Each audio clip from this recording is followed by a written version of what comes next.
In this video, I want to go over my exact workout routine. Like, how do I stay in shape now? You know, I'm 57 years old. I've been a fitness trainer and gym owner for over 30 years. I've helped celebrities, you know, CEOs, housewives, kids get into amazing shape over this like 30-year career. Hit the subscribe button to improve your fitness, health, and nutrition. Okay, let's talk about what I'm doing right now to stay in top shape. Now, I try to train in a way now that's kind of like doesn't hurt my body. I try to build myself up as opposed to break myself down. I don't know if you've been working out for like as long as I have, for like 40 years like me.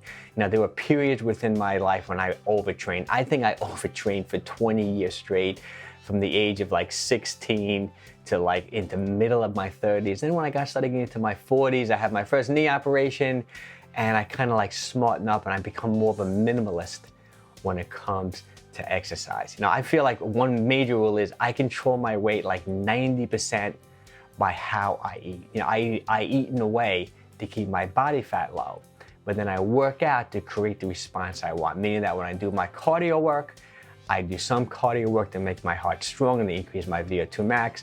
I do some other cardio work just to build a nice, steady aerobic base.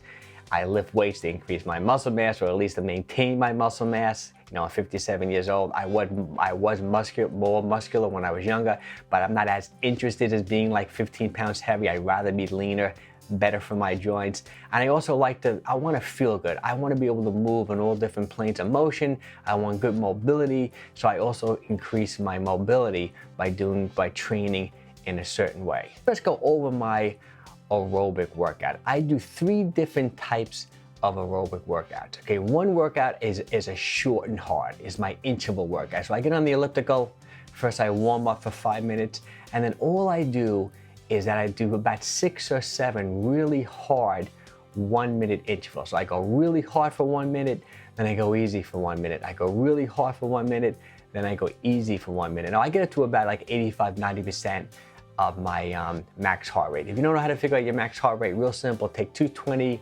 minus your age, that's your like estimated max heart rate, times that by say 80–85%. That's where your heart rate should be roughly when you're doing your interval. So that's one aerobic workout. The other aerobic workout I do is just like that old-fashioned steady state. You know, I keep my heart rate at about say 60–65% of my max, and I just stay there for a solid 30 minutes. It's relaxing. You know, I'm generally listening to a podcast during that. Love that workout. And then the third type of aerobic workout I do is my long base building. I like to take 2-hour walks outside. There's an incredible like country path near my house. I do these 2-hour walks. Absolutely love them. So each workout creates a different response. The interval workout, right, increases like my VO2 max, my maximal oxygen consumption. That really makes my cardiovascular system incredibly strong, but it's a very short workout, right? The steady state workout is like moderate intensity, medium in length, about 30 minutes. And then that long, easy, that base building, that low intensity, fat burning type workout is 2 hours. And I rotate these workouts. Okay, so for example, say maybe on a Monday, short, hard, Wednesday, you know, steady state, Friday, long, easy. Okay, so that's what I do aerobically. Okay, now when it comes to my resistance training, this is the type of resistance training I do. I pretty much do a split routine. Like I train my upper body one day, and then I train my lower body the next day. But I may not be on consecutive days. For example, it could be on a Tuesday, say on a Thursday. If I'm doing my aerobics Monday, Wednesday, Friday, I may do my strength training Tuesday, Thursday. Okay, so for example, I do those big basic compound movements that you've been hearing about for years. When it comes to training my upper body, you know, I'm just pushing and pulling, I'm benching, I'm doing push-ups, I'm doing pull-ups, I'm doing a lot of pull-down, seated rows, all the basic movements, military presses, curls. I try to keep my my split routines around 45 minutes to an hour, but I do more like that metabolic type stress training most of the time, meaning that, you know, there's 3 general ways in which you develop muscles. One is like muscle tension. You know, for example, like you're lifting heavy weights, you're just straining, you know, you're putting a lot of tension on the muscles. That creates a response.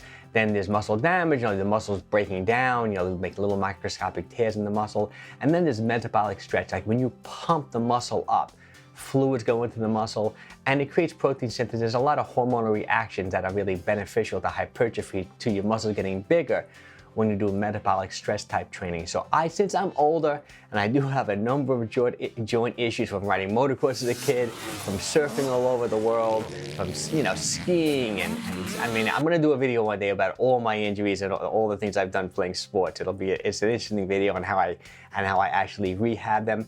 But I would say about 75% of my training is higher rep, greater time on the load, metabolic stress type training at my age. That's why I do most of it.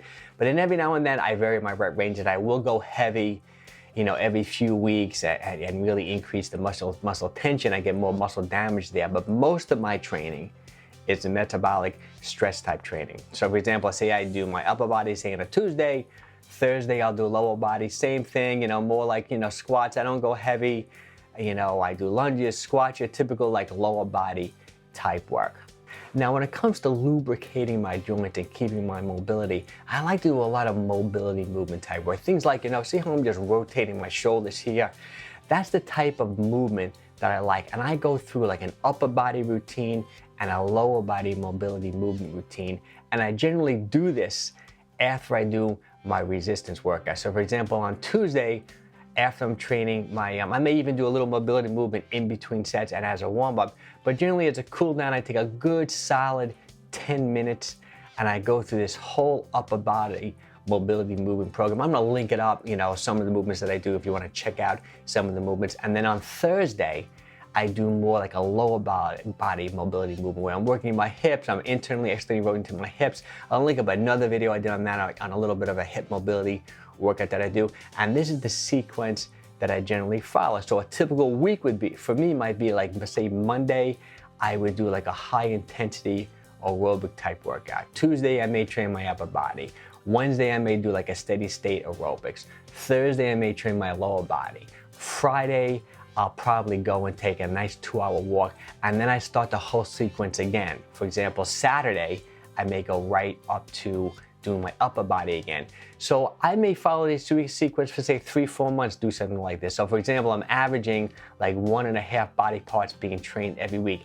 I ignore the 7-day week. I own my own gym, so it's easy for me to go to the gym. I just keep on going with this sequence, day after day, and I ignore the 7-day week. There's so many different ways to work out. You gotta find a system that really works for you, that fits into your lifestyle, that you actually enjoy doing. I'm gonna link up some other videos on like training techniques and actually how I actually train my body. Check them out, I think you'll really like them.